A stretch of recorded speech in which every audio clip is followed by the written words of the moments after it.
Hi everyone, Frankie M here. Today I'll be showing you element number 8, oxygen. Now, as we all know, oxygen is all around us. It's in the atmosphere, it's in our Earth's crust as, for example, iron ore, and we breathe it to sustain life. Oxygen is the life-sustaining gas on Earth. So let's get to the periodic table. Here's oxygen on the periodic table. Oxygen is element number 8. Alright, so here's a bit of information about oxygen. So oxygen is a naturally occurring element found in our atmosphere as O2 and O3, also known as ozone. Oxygen is reactive enough that it's never found in single atomic form. It's always found as O2 or O3. Now, O2 is the life-sustaining gas found in our atmosphere that we breathe to combust our food within our bodies and maintain body temperature and perform every other necessary function for life. Now, ozone, O3, absorbs the ultraviolet radiation from the sun and is found in our upper atmosphere. Now, ozone is very, very important for mitigating our exposure to UV radiation, but ozone is such a potent oxidizer that it is very, very toxic to inhale. So we only want it in our upper atmosphere. We don't really want it down here. So oxygen is the most abundant element on Earth. Our atmosphere is roughly 20% oxygen, and Earth's crust is roughly 47% oxygen. Mostly in the Earth's crust, you find oxygen as metallic oxides, such as iron oxide, also known as red rust, aluminum oxide, and silicon dioxide, also known as sand. Now, as you all know, oxygen is crucial in the combustion process. This happens both in your campfires and inside your body to maintain body temperature and perform every other necessary life function. So, whenever you burn something, organic compounds are mainly made of carbon, hydrogen, oxygen, and sometimes nitrogen. And when they burn oxygen, they produce carbon dioxide gas, water, usually as a gas, because these reactions tend to be very exothermic, and nitrogen gas, if there is nitrogen in this molecule. Oxygen reacts with metals to produce metallic oxides like iron oxide and magnesium oxide. And nonmetals can be burnt, such as sulfur and phosphorus, can be burned to produce really nasty non-metallic oxides. Sulfur dioxide and tetraphosphorus decaoxide are very, very nasty substances. These reactions are all very, very exothermic. Now, there are two quick and easy ways to make pure oxygen at home. You can either run an electrical current through water, also known as electrolysis, or the method I like to use is to conduct a redox reaction between potassium permanganate and hydrogen peroxide. Let's zoom this out a little bit. So, when hydrogen peroxide reacts with potassium permanganate, you get liquid water, oxygen gas, manganese dioxide, manganese, I meant to say, and potassium hydroxide. So before I start producing pure oxygen, here's a couple things you can do with atmospheric oxygen.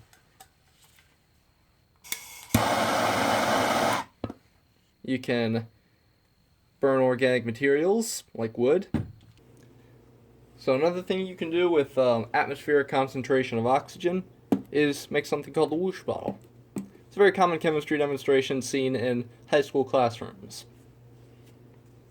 So all you need is a plastic bottle, like a soda bottle, or one of those very large jugs that we store water in. Alcohol. I happen to have methanol on hand right now, so I'll use that. And a means of ignition. So the principle here is that I'm going to evaporate a bit of the methanol to fill the soda bottle with the flammable gas, and then I'm going to shake it around a little bit, get some oxygen in there, and that's going to make a very flammable mixture of gases, which is going to propel a jet of flame out of the top. So let's add a little bit of alcohol. Alright. So I'm going to shake that around a bit, get some alcohol to evaporate. Alright, so hopefully I've gotten enough of the alcohol to evaporate, enough oxygen in there to start a very fast combustion reaction. Let's reach over. There we go. Now, if you tried this with pure oxygen, the explosion would tear the container apart, and likely you with it if you were standing anywhere near it.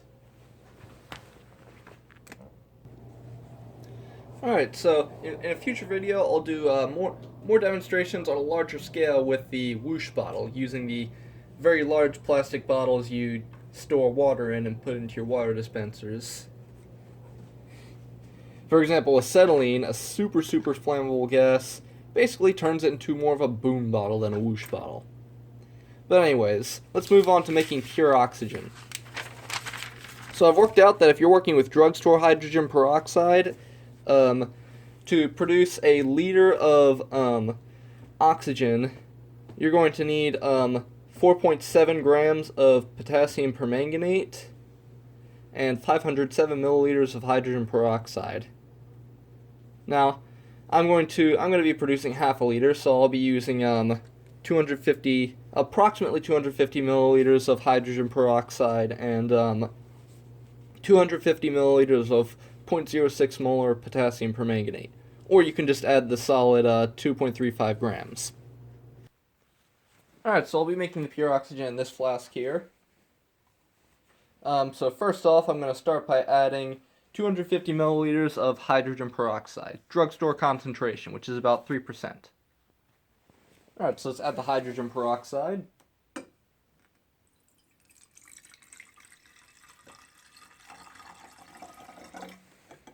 Alright, now let's get the potassium permanganate. Here it is. Kind of a dark purple solid. Now, I'm going to dissolve this in water to make a solution, because if you add it in solid form, the heating tends to evaporate a bit of the water, and your pure oxygen ends up mixing with a lot of steam. So to minimize that, I'm going to dissolve this 2.35 grams in 250 milliliters of water. Alright, so here's 250 milliliters of water. Here's 2.35 grams of potassium permanganate. So I'm going to dissolve this in the water to create a 0.06 molar solution. And this will contain enough potassium permanganate to react with all of the hydrogen peroxide solution here. And that should create about half a liter of oxygen gas. So let's stir that a bit and get it dissolved. I always love the purple color you get out of potassium permanganate solutions.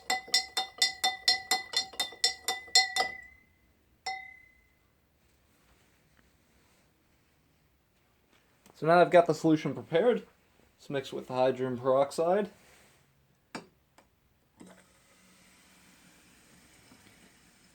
Ooh, I need to be careful, that's going to bubble over.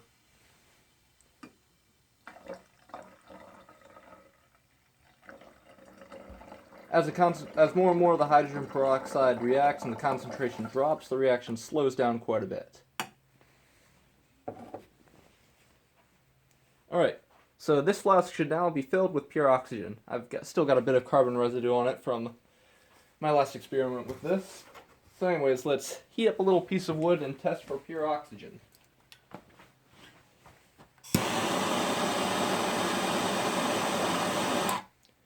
Alright, so I've got a casually burning piece of wood here. Now, got a little ember there. Let's put it into the pure oxygen. And it reignites and burns much more brightly and much faster. That's a good indicator of pure oxygen.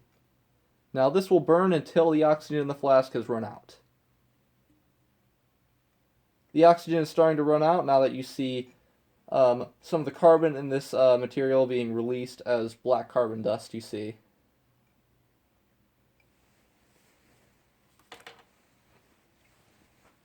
So let's make some more oxygen and try that with a few different materials. Alright, so I'm going to burn one more material in pure oxygen. I'm going to burn magnesium since I'm starting to run out of hydrogen peroxide. So, same amount of reactants here. I'm going to use a beaker this time to make it a bit easier to lower the magnesium in with tongs. Alright, let me get the magnesium strip ready before I add the permanganate. Alright, so here's a strip of magnesium. Let's make the pure oxygen.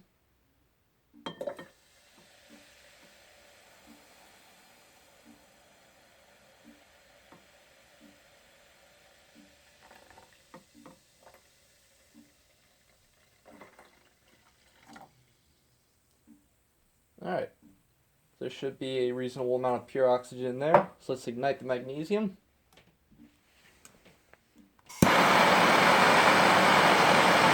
So magnesium already burns pretty bright in atmospheric oxygen. We'll try pure oxygen.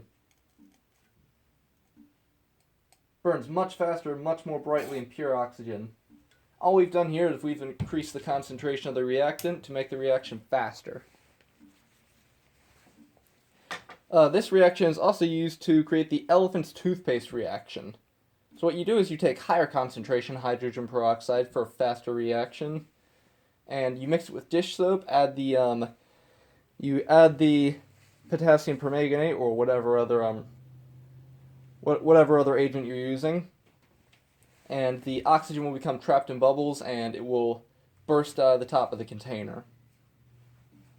So anyways, hope you guys enjoyed, and I will see you in the next video.